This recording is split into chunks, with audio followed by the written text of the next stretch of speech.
I've been here, I've already had 4 people try to steal my shoes. I don't know if you guys saw them.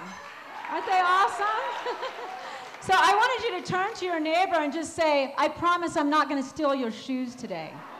Okay? But you may want to. It depends on what their shoes are. How many of us can walk in a room and we immediately evaluate who's in the room?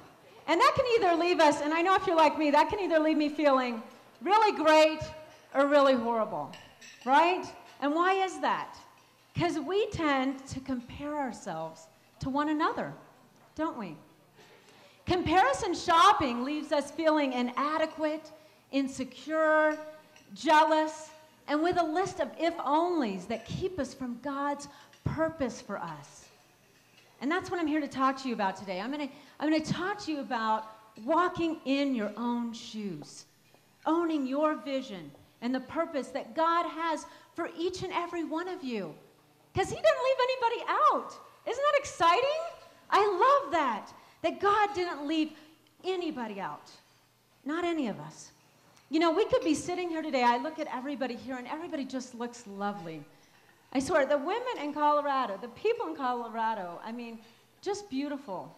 Just beautiful. And do you know that somebody could be sitting next to you that you think has it all together?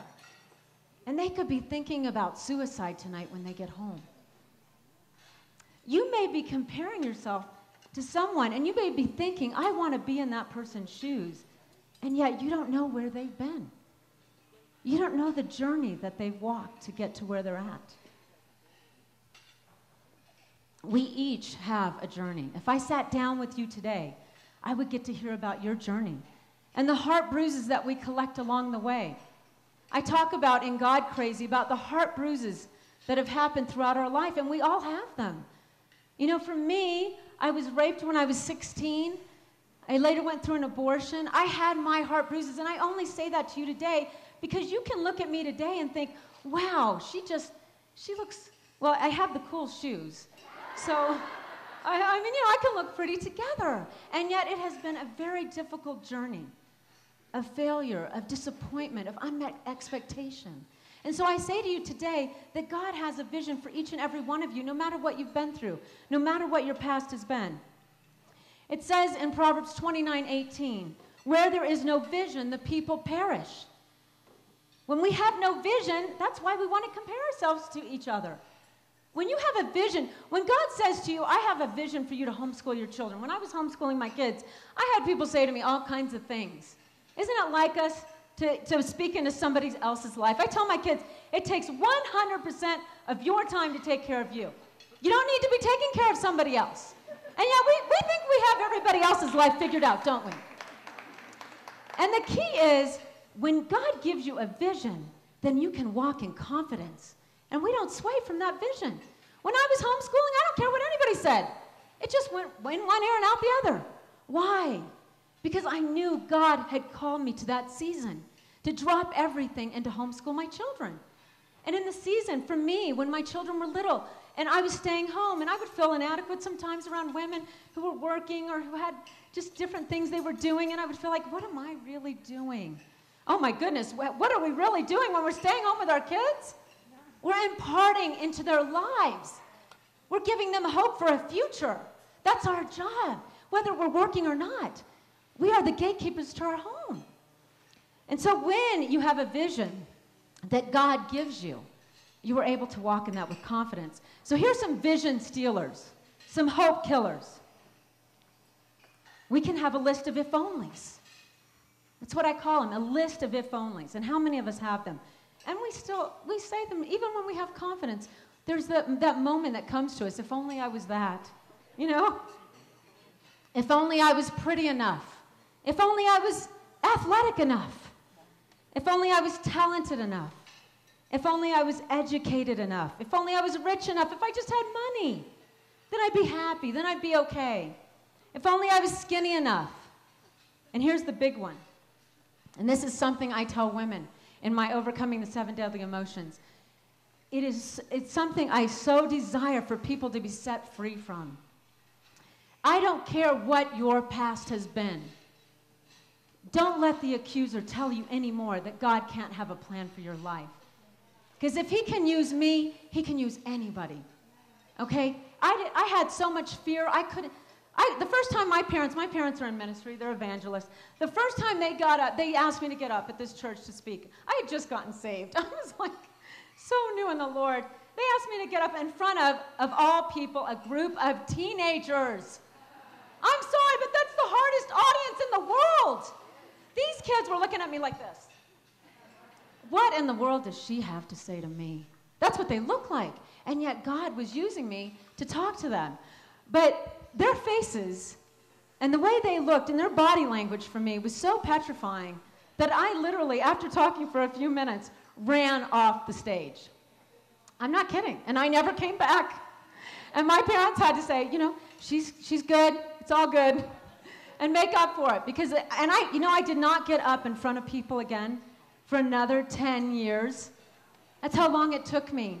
And the next time God said, I really want you to do something for me. I want you to share about your life. Why? Because when we share our testimony, who is glorified? Not me, but God is glorified through me. And so God said, I want you to go and testify and share about what I've done in your life. And this time I was ready. You know why I was ready? I was sitting on the front row, and I wasn't really totally ready. I was petrified. I was shaking. I had fear. I was sitting on the front row, and I was just saying, God, use me. I couldn't believe they asked me to speak. I was so humbled. I was just like, they saw something in me. And I love when I can find women and people, and I can see something in them and help pull that out of them. And someone saw something in me. And so I was sitting there in that front row, and I was shaking. And the Lord just spoke into my heart. Do not fear, for I am with you. And it sounds so simple. But do you know those words set me free forever? That was 15 years ago. And I have never struggled. And every time I had to get up, I remember not long after that, and speak in front of about 3,000 women and men. It was at this event that I was doing. And I was behind, backstage. There was a lot of other speakers. And, you look around, and they just seemed so confident. And I just got down on my knees, and I said, Lord, I can't do this. I can't do this. And do you know how many times I've had to say, I am telling you. I mean, even with this thing Tammy and I am doing, makes me cry when I think about it, because I can't do it. That's perfect. That's the people God is looking for, because then he can use you, and he can fill those shoes with you. I mean, I remember thinking, I can't fill those shoes, Lord. What about Ann Fran Lotz? Somebody else, Beth Moore. They're the ones who are doing it all. Don't ask me.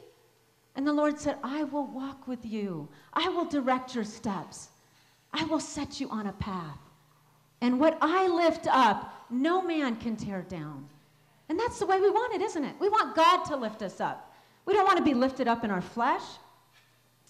And so if-onlys, they keep us from living out our vision and our purpose. The other thing we hear all the time is you'll never be enough. How many times does the accuser of the brethren tell us that? The enemy. You'll never be enough.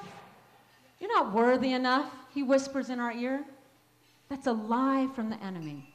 That's what I talk about in my book as well, is that there are lies that we have to overcome, that we believe that are not true. It's part of getting beyond. It's part of overcoming, coming into our freedom. When we are longing to be someone else, when we are longing to be somewhere else, something else, we are not living in the moment and in the purpose that God has for us. We get stuck. We could live the rest of our life wishing we were somewhere else or someone else. And we can get to the end of our life and again sit there and say, if only I were someone else, I could have done something. No, you are enough. Each one of you is enough. God didn't leave gifts out. He gave gifts to each one of us. I love how Diane stepped out in this in faith. She'd never done an event. Is this not beautiful? I am so blown away by that.